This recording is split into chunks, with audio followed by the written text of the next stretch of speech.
Hi, I'm Rick Steves, back with more of the best of Europe. This time we're tasting, pedaling, and cruising our way through Scandinavia's most fun-loving capital, Copenhagen.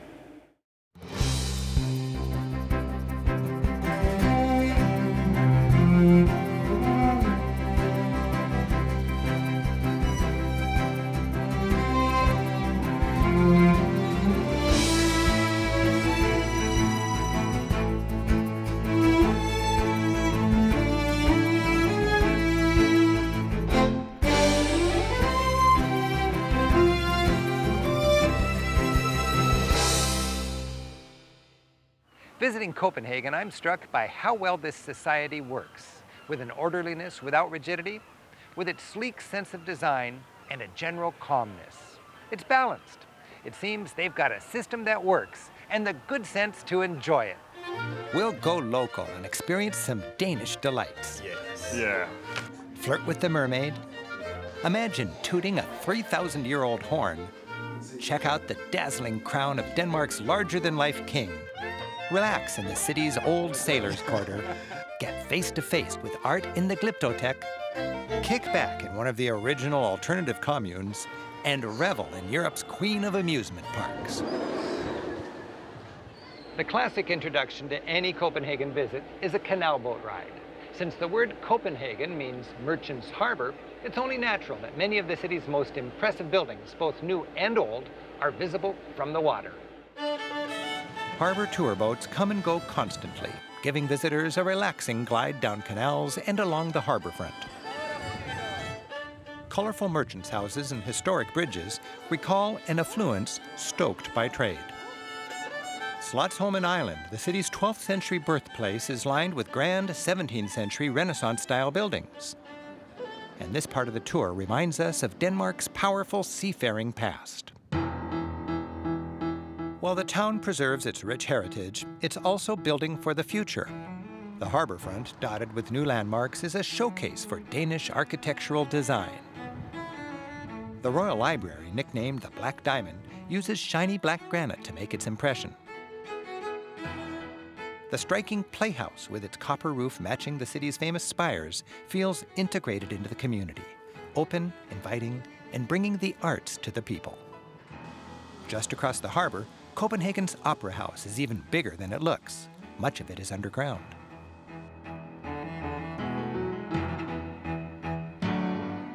And as if to proudly show off the newest part of Copenhagen, sightseeing boats venture further from the center for a peek at once run-down industrial zones that have taken on new life. Former industrial buildings are transformed into high-end offices and condos, creating a playful new skyline. Glass seems to be the construction material of choice. And the harbor's cover girl, the most photographed citizen of Copenhagen, is the Little Mermaid. In the much-loved Hans Christian Andersen fairy tale, she saves the life of a shipwrecked prince and sets off on a futile quest to win his love. The vibrant square fronting the imposing city hall is the busy heart of Copenhagen. It's a crossroads where everything seems to converge. While central today, this was once the edge of town. This boulevard marks what was the city walls. For 7 centuries, Copenhagen was contained within these walls. By the mid-1800s, over 100,000 people were packed inside. All this congestion led to hygiene problems. After a cholera outbreak killed thousands, it was clear the city walls had to come down, and they did. Today, only their echoes remain. Remnants of moats and ramparts now form a delightful green belt, a string of tranquil lakes and people-friendly parks. From the city hall, the Strøget, a series of lively streets and inviting squares, stretches through the old town. Established in 1962, it was Europe's first major pedestrian boulevard. A traffic-free street was an experimental notion at the time.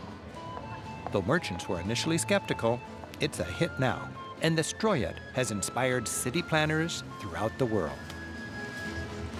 And as shopkeepers on neighboring streets see the benefits of traffic-free zones, other downtown streets are also being pedestrianized.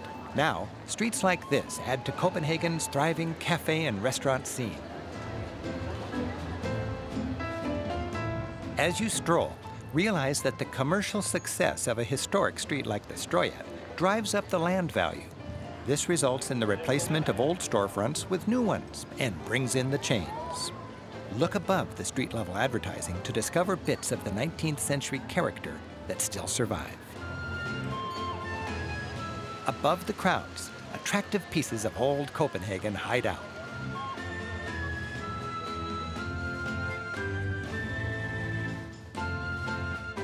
So we'll better understand what we're discovering, we're joined by my Danish friend and fellow tour guide, Christian Donatsky. So this is an old house here. This is an old house from the 18th century. Let's step inside. You can get a really feeling for old Copenhagen here. If you walk off the main streets and walk into the backyards, then you get a completely different impression of how Copenhagen used to look. This is really how much of Copenhagen looked in the 18th century. So people lived within the safety of the ramparts in the 1700s? Well, actually, they had to live inside the ramparts because outside of the ramparts, there was a military area. And they weren't allowed to live there. That's why you get this congested feeling. So that's why you get the congestion feeling. And after the fire in 1795, they couldn't build half-timbered buildings. So when you see half-timbered buildings, you'll know they're old. So you know when you see this half-timber? It's before 1795, yeah. Okay. As you explore, you're bound to pass windows lined with enticing open-faced sandwiches. While these tempting beauties are less expensive in takeaway street corner sandwich shops, Christian's taking me to a restaurant to explain this tasty Danish tradition in style. Well, here we go. Okay. That's delicious. So this is the complete variety. Yeah. Thank you. Thank you. So this is really what the Danish cuisine has to offer, our famous lunch. We have here 3 courses: herring, meat, cheese, always on rye bread. Always on rye, and in that order bread. Then? Herring? Yeah. Herring, the roasted pork, and then the cheese. First of all, smørrebrød. Smørrebrød, yeah, that's the name, smørrebrød, which means actually just butter on bread. Butter on bread. Okay, this is a little more than butter on bread now. It's evolved, huh? Yeah. So the herring course on a piece of rye bread. Nice, look at that. So with the herring, you have to have an akvavit. Akvavit is perfect for herring. So this, it's the Danish schnapps, basically. This is the Danish schnapps, that's what we call it, yeah. Akvavit. What does that mean? It means the water of life, and it tastes like that when it goes with the herring. So Ring, this is not how we drink schnapps in Denmark. You have to empty the whole glass. Okay, well this is the learner's dose here, but I'll give it a go. Danish style. Yes. Yeah, there you are. On Gammeltorv, the old town square, the fountain, which is the oldest in Copenhagen, is named for the figure of Charity on top. It's quite a fountain. Yeah, but the fountain is really an old well from the 16th century supplying water to the Copenhageners. The statue of the Charity was from the 17th century, but in the 19th century, middle of the 19th century, in Victorian age, it was too much. So they corked the holes. They corked it. So before the Victorian age, no problem. And then too risque. Yeah, but today with our open-mindedness, the water can spring freely once again. All right, progressive Danes, let the fountain flow. Exactly. Every site we're featuring on this visit is within a 15-minute stroll of here, and Denmark's greatest museum is just around the corner. The National Museum traces the story of this land from its prehistoric beginnings. Denmark's Bronze Age civilization dates back to 1,500 years before Christ. This elderly woman, whose coffin carved out of an oak tree was preserved in a peaty bog, must have believed in an afterlife. She took her most precious possessions with her. Still wearing her original wool blouse, she packed a finely carved horn comb, bronze jewelry, and a dagger. Like her Mediterranean contemporaries, she would have worshipped the sun. The chariot of the sun illustrates that she believed the sun was dragged across the sky by a divine horse. This daily journey of the sun dominated Bronze Age religion. And these horned helmets were worn about 500 years later, around 1000 BC. Contrary to popular belief, these helmets were not worn by the Vikings. It was their Bronze Age predecessors who wore them for ceremonial purposes 2,000 years before Eric the Red. Horned helmeted priest would have played these lure horns. These distinctive Nordic wind instruments found in bogs all over Denmark added atmosphere to Bronze Age ritual. While 3,000 years old as the Iliad and the Odyssey, they still play. Even back then, the Danes had a flair for design.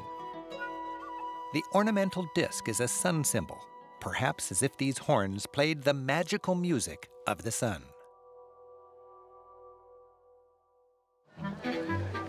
Getting around Copenhagen is easy, especially if you can ride a bike. Today's city is designed for cyclists. Many locals find pedaling around town is more efficient than driving. Cyclists get respect, and generous bike lanes give bikes all the legitimacy of cars. Like many hotels, ours rents bikes to guests.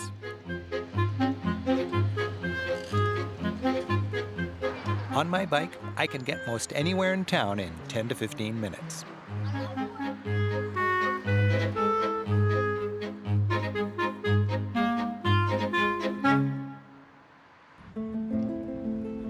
Copenhagen has lots of idyllic parks.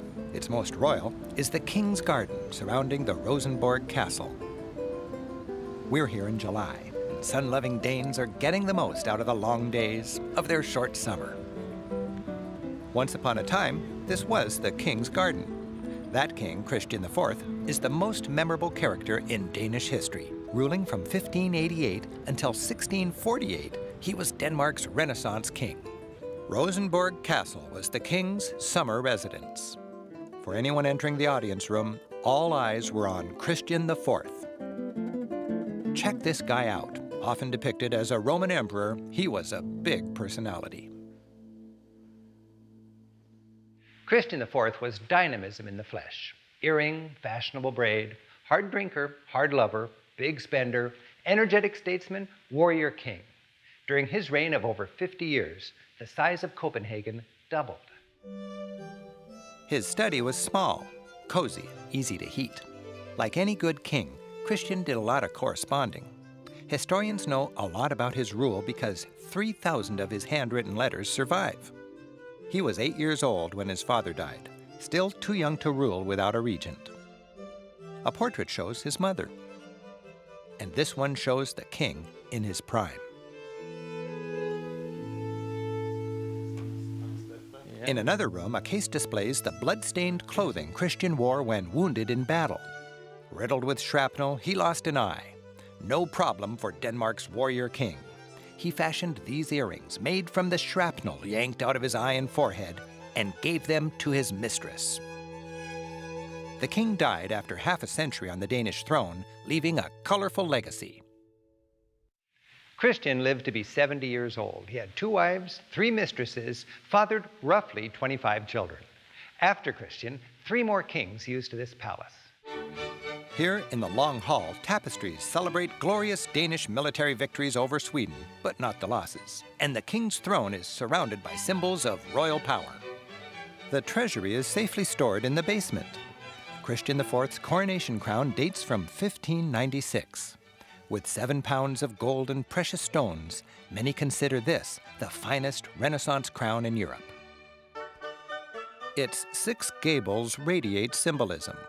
There's justice, the sword and scales; charity, a woman nursing, promising that the king will love his people as a mother loves her child; and the pelican, which, in legend, pecks its own flesh to feed its young, just as the king would make great sacrifices for his people. The shields of various Danish provinces lining the inside remind the king that he's surrounded by his realms. Cases of treasures dazzle visitors. Today's royal jewels were made in 1840 of diamonds, emeralds, rubies, and pearls from earlier royal jewelry. Imagine these on the dance floor.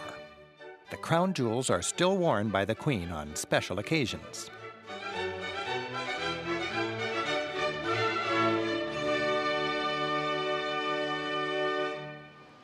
Denmark's kings embraced Lutheranism as the state religion during the Reformation back in the 16th century.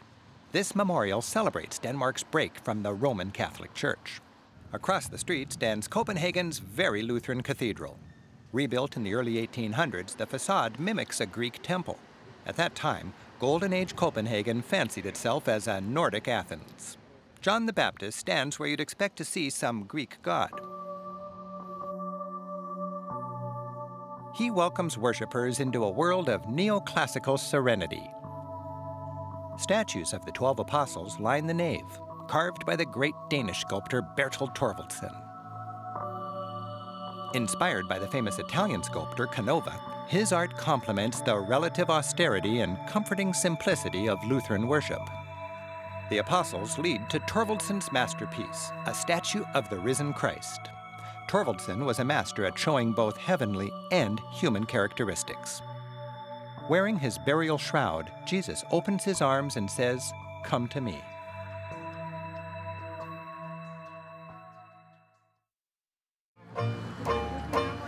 From the reverent tranquility of the cathedral, it's just a few steps to Copenhagen's happy-go-lucky New Harbor, or Nyhavn. Nyhavn, formerly a sleazy sailor's quarter, is now a colorful scene, with both locals and tourists lounging contentedly along its canal. Old sailboats fill the harbor. Any traditional all-wood ship is welcome to moor here, joining the fleet that makes up Copenhagen's ever-changing boat show, a scene of modern-day Vikings gone soft. The scene here is the best free show in town. Take some time to enjoy it. For young and old, rich and poor, beer's the beverage of choice, with the comfortable crowd looking on from cafes while the younger crowd roughs it on the dock. So this is a budget tip, really, if you want to drink a beer in Denmark without going broke. Then you go to a kiosk. You go to a kiosk, you buy a beer there. It costs a third of the price that it costs at the bars and the restaurants. Because a lot of Americans, they see all the young people drinking beer outside and they think, oh, beer's everywhere. But really, it's just the kids are not in the pubs drinking because it's too expensive. Yeah. Young people are drinking beer on the curb. It's a matter of saving money, really. Now you was the best. Was this the rest? So why not take all of me? Oh, yeah.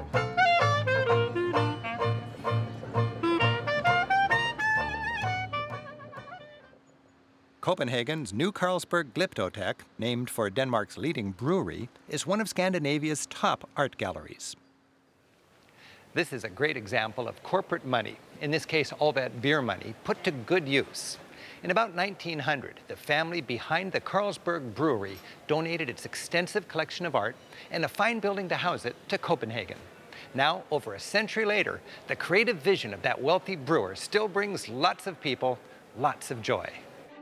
To lure garden-loving Danes, the museum sets sculpture among Mediterranean plants in its famous winter garden.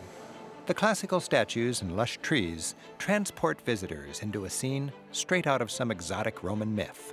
From this delightful hub, you can explore the museum's fortes, ancient Mediterranean art, and 19th and 20th century French and Danish art. The ancient collection is artfully lit and displayed. Each hall was designed for the art it would showcase, all done with that special Danish knack for design. A chorus of ancient Roman busts, thoughtfully placed at eye level, welcomes you into their world. And with this small but fine Egyptian collection, the power of the pharaoh reaches all the way to Denmark. The early 19th century was the Danish Golden Age, when painters, writers, and Danes in general were celebrating the roots and values of their Danishness. Here, the leading Danish painter, Købke, paints a scene at the ramparts of Copenhagen as if we were there, with a romantic yet realistic flair. The museum's founder was both a friend and a major patron of the French artist Rodin, Europe's greatest sculptor since Michelangelo. Here, where sunlight is so plentiful in the summer and so rare in the winter, the light reveals the art in a loving way. Enjoying Rodin's famous kiss, you sense the artist himself would appreciate the play of the light. Copenhagen is a thriving commercial center, and the economy is greased by a fine public transit system. Their metro is state-of-the-art, tunneling underwater to connect major neighborhoods. The Danes vote for high taxes with high expectations, including a transportation system that works. We emerge in the charming district of Christianshavn, once Copenhagen's port. Back in the 17th and 18th centuries, these buildings were warehouses. This remained Copenhagen's commercial center until the 1920s, when a modern harbor was built further out. As the port's economy collapsed, the place became a slum. Cheap prices attracted artsy types. It became trendy, and now those old warehouses are upmarket condos. The centerpiece of Christianshavn is Our Savior's Church with its beloved steeple, a landmark that can be seen from all over town. Its unique exterior spiral staircase rewards those who climb it with commanding views of the city. Just down the street is the famous commune Christiania. In 1971, several hundred squatters took over an abandoned military barracks and attempted to create their own utopia. 2 generations later, those idealists are still here, defending their right to enjoy life on their terms. Back then, city officials allowed the squatters takeover because no one cared about the land. Now, this area is becoming some of the priciest real estate in town. Developers have their sights set on this land, and the very existence of the Christiania community is threatened. Depending on your perspective, this is either a shanty town of scruffy buildings, soft drugs, and dazed people, or a do-your-own-thing haven of creativity, peace, and freedom. While the main drag, nicknamed Pusher Street for its marijuana stalls, may be a bit off-putting, wander deeper into the community and you find the real soul of Christiania. This family has been content to live on this idyllic spot for 30 years. Their daughter was born and raised right here.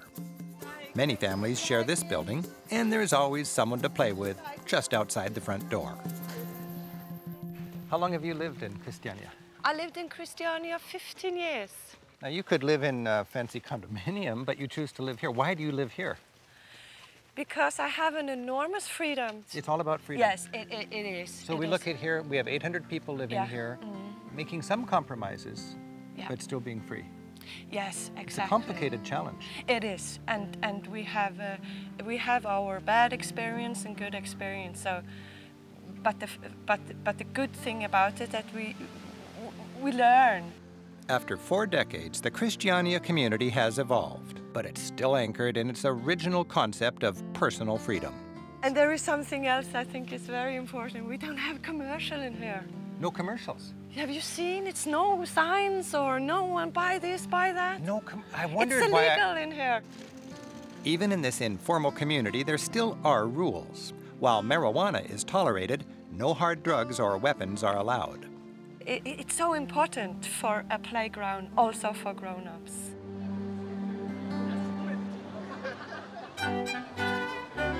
Copenhagen offers playgrounds for every taste. Tivoli is Europe's most famous amusement park. Throughout the summer, Tivoli Gardens offers a festival of entertainment. 20 acres, 100,000 lanterns, and countless calories of fun. It's a joy to get lost in this wonderland of rides, restaurants, and games. Upon arrival, sort through the schedule of free events. There's something for everyone all day long. Tonight, it's Rock Out Friday, a chance to check out some rising Danish talent.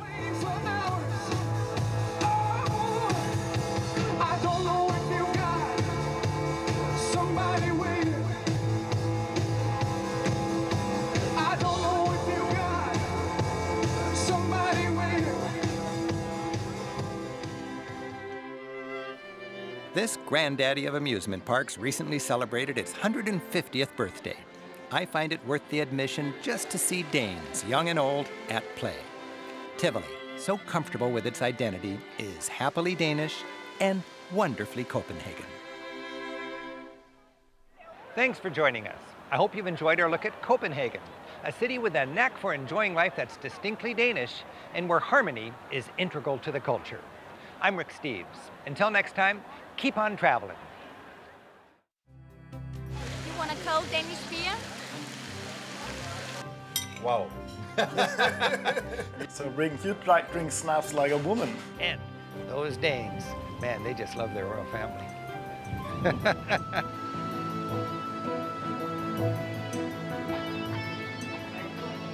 What about the kid at her leg who isn't getting any? What does that mean? That's the Swede.